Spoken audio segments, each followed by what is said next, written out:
এখন যেটা নিয়ে আলোচনা করব সেটা পরীক্ষায় প্রশ্ন হলেই এখান থেকে প্রশ্ন হয়, সেটা হচ্ছে ন্যাটো।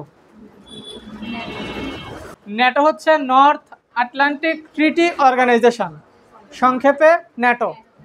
আচ্ছা, ন্যাটো হচ্ছে একটা সামরিক জোট।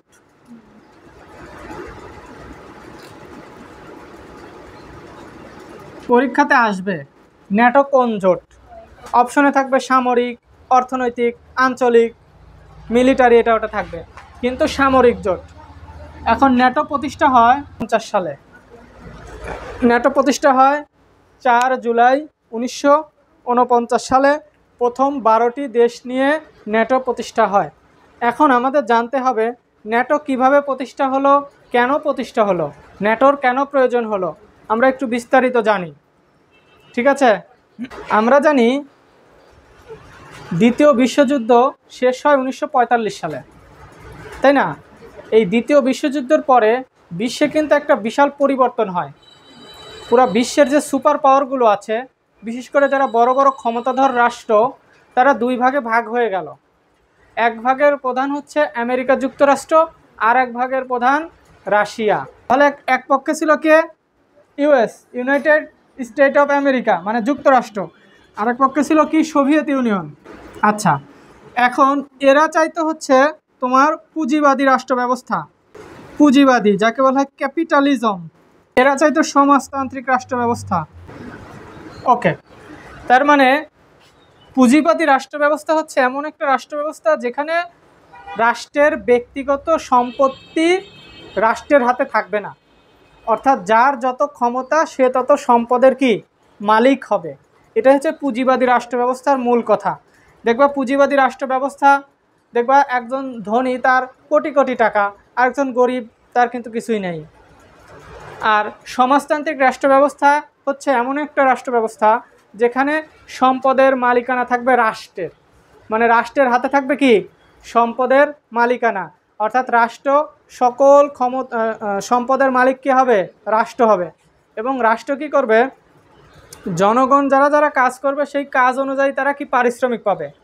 আর সম্পদের হবে সুষম বন্টন, এখানে দারিদ্রতা থাকবে না, সবার মধ্যে সমান অধিকার থাকবে। এটা হচ্ছে কি তাহলে সমাজতান্ত্রিক, আর এটা হচ্ছে পুঁজিবাদী। বোঝা গেল? আচ্ছা, তো এখন এই যে কমিউনিজম বা পুঁজিবাদী রাষ্ট্র সমাজতান্ত্রিক যে ব্যবস্থা, এইখানে গণতন্ত্রটা সেভাবে থাকে না। কি থাকে না? গণতন্ত্র। আর এরা থাকে গণতন্ত্রে বিশ্বাসী। তো আমেরিকা চিন্তা করতো যে রাশিয়া বা সোভিয়েত ইউনিয়ন যদি তার দলের লোকগুলোকে নিয়ে যায় তাহলে তো আমরা সুপার পাওয়ারগিরি করতে পারবো না বিশ্বে।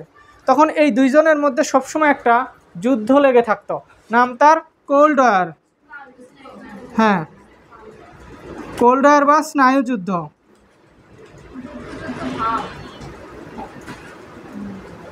বোঝা গেল নাকি?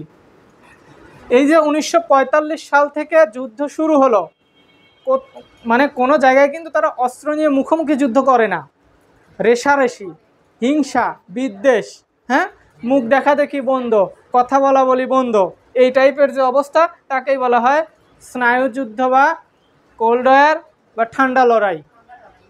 বোঝা গেল? আচ্ছা, তার মধ্যে হলো 1962 সাল। এই যে স্নায়ুযুদ্ধ শুরু হওয়ার পর দেখবা যে দক্ষিণ কোরিয়া আছে না বর্তমান, ওই সময় কিন্তু ছিল কোরিয়া। পরে 1950 সালে এই দুইজনের রেষারেষিতে উত্তর কোরিয়া আর দক্ষিণ কোরিয়া ভাগ হয়ে দুইজন দুই কোরিয়া দখল করে নিল। হ্যাঁ, ধরো এরকম ছিল, কোরিয়া সমান করে দুই ভাগে ভাগ করলো, উত্তর কোরিয়া নিল হচ্ছে রাশিয়া আর দক্ষিণ কোরিয়া নিল আমেরিকা।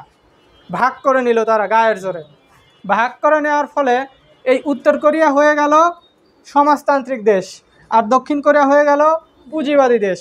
এখন এই যে উত্তর কোরিয়া কিন্তু এখনও কারো কথা শুনে না। কিম জং উন ওদের নেতা, দেখবে মাঝে মাঝে একটা করে পারমাণবিক বোমা তারা পরীক্ষা করে, এবং উত্তর কোরিয়ায় কি হচ্ছে কেউ জানে না, একটা নিষিদ্ধ দেশের মতো। ওই দেশের সব কিছু হবে ওই যে কিম জং উন, উনি একজন স্বৈরশাসক, ওনার কথা মতো। এগুলো কিন্তু সবই স্নায়ুযুদ্ধের ঘটনা। ঠিক আছে? আচ্ছা, এই স্নায়ুযুদ্ধের ঘটনা আবার ঘটে হচ্ছে 1962 সালে। 1962 সালে হয় কিউবা। কিউবা নামক একটা দেশ আছে, আমরা জানি, নাম শোনে নাই কিউবা?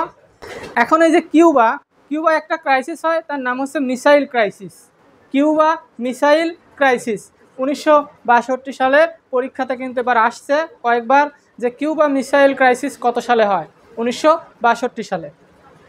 এখন এখানে কি ঘটনা ঘটলো, কিউবা দেশটা হচ্ছে আমেরিকার ঠিক পাশে অবস্থিত।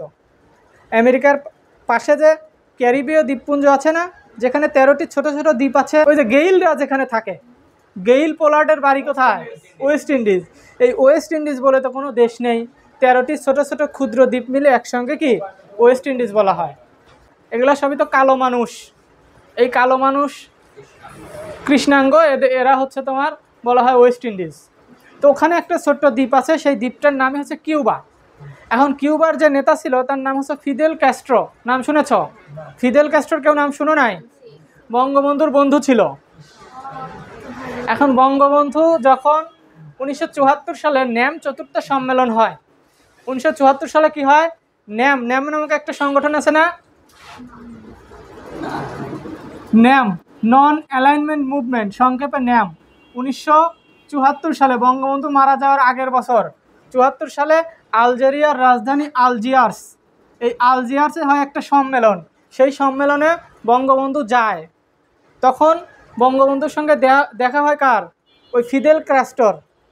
কার দেখা হয়? Fidel Castro. তখন ফিদেল ক্যাস্ট্রো বঙ্গবন্ধুকে নিয়ে বলেছিল যে আমি হিমালয় দেখিনি, বঙ্গবন্ধুকে দেখেছি। এই কথা শোনো নাই? এই কথা কিন্তু সেই ফিদেল ক্যাস্ট্রোর কথা। সংগ্রাম করে দেশটাকে স্বাধীন করেছিল একজন বিখ্যাত বিপ্লবী, ওনার নাম ছিল চে গুয়েভারা, নাম শুনেছ? এরকম একটা টুপি পরে দেখবা, স্টার চিহ্ন, অনেকেই কিন্তু ফলো করে এরকম ছেলেরা, চে গুয়েভারার ভক্ত। দেখো না, কিছুই জানো না, এরকম একটা টুপি থাকবে, দেখো পুলিশের মতো টুপি, এই মাথার উপরে যে এরকম একটা চিহ্ন, এটা চে গুয়েভারার টুপি। এটার অর্থ বিপ্লবী টুপি, লাল, এই চিহ্নটা থাকে লাল, পুরো টুপিটা কালো। হ্যাঁ, তাহলে এই চে গুয়েভারার বাড়ি ছিল আর্জেন্টিনা। কোথায় ছিল বাড়ি? আর্জেন্টিনা। আর্জেন্টিনার চে গুয়েভারা ফিদেল ক্যাস্ট্রোর সঙ্গে যুক্ত হয়ে ওই ফিদেল ক্যাস্ট্রোর যে দেশ কিউবা, সেই কিউবাকে কি করে, স্বাধীন করে। বোঝা গেল? তাহলে সেই কিউবা দখল করতে চায় আমেরিকা 1962 সালে। দখল করতে চায় কে? আমেরিকা। আমেরিকা কি করছে, মিসাইল কিউবার দিকে এরকম করে তাক করে রাখছে, যে কোনো সময় আমেরিকা কি কিউবা দখল করে নেবে। কেননা কিউবা সমাজতান্ত্রিক দেশ হতে চাচ্ছে, রাশিয়ার সঙ্গে যোগ দিতে চাচ্ছে, আর আমেরিকা চাচ্ছে যেই সমাজতান্ত্রিক দেশের সঙ্গে যাবে তারই খবর আছে। তাহলে কিউবা বলছে কি, আমেরিকা বলছে যে তার ঘরের পাশেই দেশ হচ্ছে কিউবা, তাহলে এই কিউবা যদি সমাজতান্ত্রিক হয়ে যায় তাহলে এটা আমেরিকার জন্য একটা থ্রেট, হুমকি না? কারণ তার ঘরের পাশে, তাহলে যে কোনো সময় সে আমাকে আক্রমণ করতে পারে। আচ্ছা, তখন সে কী করলো, এই রাশিয়া আবার ওই তোমার আমেরিকার দিকে মিসাইল তাক করে রাখছে। কিভাবে? দেখো, রাশিয়া আমেরিকার একটা দ্বীপ আছে, দ্বীপটার নাম হচ্ছে পার্ল হারবার, নাম শুনেছ? পার্ল হারবার দ্বীপ, সেই দ্বীপের রাজধানী শোনো নাই? হনুলুলু, নাম শুনেছ? হ্যাঁ, একটা সিনেমায় দেখবা আছে হনুলুলু। হ্যাঁ, ওই হনুলুলু হচ্ছে ওই পার্ল হারবারের রাজধানী। সেই পার্ল হারবার আমরা জানি 7 ডিসেম্বর, ওই যে 1941 সালে জাপান কি বোমা মারে না, পার্ল হারবার আক্রমণ করে। জাপান 1941 সালে 7 ডিসেম্বর আমেরিকার পার্ল হারবার আক্রমণ করে। এর প্রতিশোধ নেওয়ার জন্য 1945 সালে 6 এবং 9 আগস্ট হিরোশিমা আর নাগাসাকিতে পারমাণবিক বোমা মারে। এই কাহিনী তো তোমরা জানো। এই সেই পার্ল হারবারের দিকে কি রাশিয়া কি করে, বন্দুক তাক করে রাখে, মানে মিসাইল। মানে যে কোনো সময় মনে করো একটা তৃতীয় বিশ্বযুদ্ধ হয়ে যেত 1962 সালে। এটাকেই বলা হয় কিউবা মিসাইল ক্রাইসিস। মানে কে কখন কাকে কি করবে, পরে দুই দলই কি তখন হচ্ছে তোমার হয়, কেউ কারো মারে না আর কি, নিজেদের মতো মিটায় নেয়। পরে কিন্তু কিউবা এখনও সমাজতান্ত্রিক হয়ে আছে। এখন এই সমাজতান্ত্রিক হয়েছে, পরবর্তীতে যে রাশিয়ার ঠিক পাশের দেশ হচ্ছে তোমার ইউক্রেন। এখন যে ইউক্রেন রাশিয়াতে যুদ্ধ হচ্ছে, তখন ইউক্রেনের সঙ্গে যুদ্ধ কেন হলো? কেননা ইউক্রেন চাইছে ন্যাটোর সদস্য হতে, ন্যাটোর সদস্য হতে চাইছে। আর ন্যাটোর যে যে সদস্য, এই ন্যাটোর হচ্ছে বস হচ্ছে আমেরিকা। মানে আমেরিকার কথা, আমার এই ন্যাটোর যারা যারা সদস্য হবে তাদের রক্ষা করার দায়িত্ব আমার। তো এখন 2014 সালে এসে ইউক্রেনের একটা দ্বীপ আছে, দ্বীপটার নাম হচ্ছে ক্রিমিয়া। নাম শুনেছ? ক্রিমিয়া দ্বীপ। এই ক্রিমিয়া দ্বীপ 2014 সালে এসে জোর করে রাশিয়া দখল করে নেয়। দখল করে নেওয়ার কারণে এখন এই ইউক্রেন ভয়ে আছে, যে কোনো সময় আমাকে দখল করে নিতে পারে। এখন এই রাশিয়ার হাত থেকে বাঁচার একমাত্রই বুদ্ধি ন্যাটোতে যোগ দিব। আচ্ছা, এখন 2008 সালে আবার এই যে রাশিয়া আর আমেরিকার মধ্যে একটা চুক্তি হয়। এই চুক্তিতে বলা হয় যে আমার আশেপাশের কোনো দেশ ন্যাটোর সদস্য হতে পারবে না, যদি হয় তাহলে আমি কিন্তু আক্রমণ করব। চুক্তিতে তারা হয় যে ঠিক আছে, তাহলে আমরা পূর্ব যে ইউরোপের দেশগুলো আছে এই দেশগুলোতে আমরা কোনো অস্ত্রশস্ত্র আমরা দিব না, তাহলে তোমরা এটা কথা দাও যে তোমরা কখনো আমাদের আশেপাশের যে দেশগুলো আছে এই দেশগুলোকে কি ন্যাটোর সদস্য তোমরা করবা না। কিন্তু আমেরিকা তো এটা শুনবে না। আমেরিকা অফার দিছে আর ইউক্রেনও রাজি হয়েছে, সে এখন ন্যাটোর সদস্য হতে চায়। এই ন্যাটোর সদস্য হতে চাইছে জন্য কিন্তু এই 2023 সাল থেকে আজ 2 বছর ধরে ইউক্রেন রাশিয়ার যুদ্ধ লেগে আছে। এটা ছিল মূল সূত্রপাত। আচ্ছা, আমরা আলোচনায় ছিলাম কি ন্যাটো, ন্যাটো থেকে চলে গেছি কোথায়? আচ্ছা, এখন কেন যাচ্ছি এই বিষয়গুলো না বুঝলে তোমার সাধারণ জ্ঞানটা মনে হবে কি খালি মুখস্থ করতেছি। আমার অনেক স্টুডেন্ট আছে সাধারণ জ্ঞান মুখস্থ করে পরীক্ষার হলে গিয়ে পারে না, কারণ সাধারণ জ্ঞানের একটা বেসিক আছে। ইংরেজি যেরকম বেসিক আছে, বাংলার বেসিক আছে, সাধারণ জ্ঞানেরও বেসিক আছে। ওই ফাউন্ডেশনটা যদি তোমার শক্ত না হয় তাহলে তুমি সাধারণ জ্ঞান পারবা না। আজকের যে কাহিনী তোমাকে বলছে এই কাহিনী যদি তোমার মাথায় থাকে, পুরো বিশ্ব রাজনীতির 100 বছরের সব কিছু তুমি পারবা, পরীক্ষার হলে দেখার সঙ্গে সঙ্গে তুমি উত্তর করতে পারবা।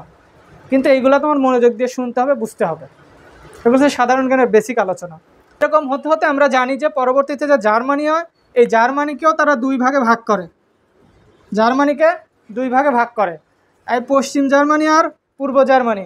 পশ্চিম জার্মানি নেয় হচ্ছে কে? আমেরিকা। আর পূর্ব জার্মানি নেয় রাশিয়া। দখল করে নেয় এরা গায়ের জোরে। এখন দেখবা তারপরে মাঝখান দিয়ে তারা একটা প্রাচীর দেয়, নাম তার বার্লিন প্রাচীর। নাম শুনেছ? বার্লিন প্রাচীর। এই যে 1961 সালে সে বার্লিন প্রাচীর হয়। তারপরে 90 সালে আমরা জানি 1990 সালে কি সোভিয়েত ইউনিয়ন ভেঙে 15টি রাষ্ট্র হয় না? এটা পড়ছো না? অর্থাৎ এই সোভিয়েত ইউনিয়ন তো একা ছিল না, 15টি রাষ্ট্র ছিল। পুরো ইউরোপের অর্ধেকই সোভিয়েত ইউনিয়ন। পরে 1990 সালে এসে সোভিয়েত ইউনিয়ন ভেঙে যায়। ভেঙে গিয়ে কয়টা রাষ্ট্র হয়? 15টি রাষ্ট্র হয়। এই যে আজকের যে ইউক্রেন, সেও সোভিয়েত ইউনিয়নের আন্ডারে ছিল। Ukraine, Kazakhstan, Uzbekistan, Turkmenistan, Kyrgyzstan, তারপরে তোমার এই যে মলদোভা, রোমানিয়া, পোল্যান্ড, হাঙ্গেরি সব ছিল। তারপরে এস্তোনিয়া, লাটভিয়া, তারপর লিথুয়ানিয়া, দেশগুলোর নাম শোনো নাই? এই সব দেশ ছিল এর মধ্যে। যখন এরকম ঘটনা ঘটলো তখন এই 2টা দেশ চিন্তা করলো যে এদেরকে তো 2 দেশকে আসলে প্রতিহত করার জন্য আমাদের একটা সংগঠন দরকার। তখন আমেরিকা এই ন্যাটো নামক কি সংগঠন গঠন করে ফেললো। আর এই রাশিয়া তখন যেটা গঠন করলো নাম তার হচ্ছে ওয়ারশো প্যাক্ট বলা হয়। ওয়ারশো প্যাক্ট, এটা হয় 1955 সালে। তার মানে এটাও একটা সামরিক জোট, এটাও একটা সামরিক জোট। এর মধ্যে কোনো ছিল না, পরবর্তীতে এরা বিলুপ্ত হয়ে যায়, এরা আর কোনো অস্তিত্ব থাকে না, মানে বেশি দূর আগাইতে পারে না, কিন্তু এখনও এরা আছে। ঠিক আছে, তার মানে এই যে কোল্ড ওয়ারের কারণেই কিন্তু 2টা সামরিক জোট গঠন করা হলো। এটা ছিল ন্যাটো আর এটা ছিল ওয়ারশো প্যাক্ট 1955 আর 1949 সালে। এটা বেশি দূর আগাইতে পারে নাই, আর এটা এখন পর্যন্ত আছে। এর বর্তমান সদস্য হচ্ছে 32। সর্বশেষ ঢাবিতে আসছে ন্যাটোর 32তম, আগে ছিল 31তম সদস্যকে ছিল ফিনল্যান্ড, আর বর্তমান 32তম হচ্ছে সুইডেন। পরীক্ষাতে এটা মনে হয় চলে আসবে যে ন্যাটোর 32তম সদস্যকে। তাহলে ন্যাটো থেকে কি প্রশ্ন আসতে পারে আমরা একটু দেখি। ন্যাটো কত সালে প্রতিষ্ঠা হয়, কত তারিখে? ন্যাটোর ফুল মিনিং আসতে পারে। ন্যাটোর বর্তমান সদস্য 32টা, এটা আসতে পারে। অথবা ন্যাটোর সর্বশেষ সদস্য কয়টি? যাত্রাকালে ন্যাটোর সদস্য ছিল 12 জন। ঠিক আছে, এই তথ্যগুলো আমরা মনে রাখবো।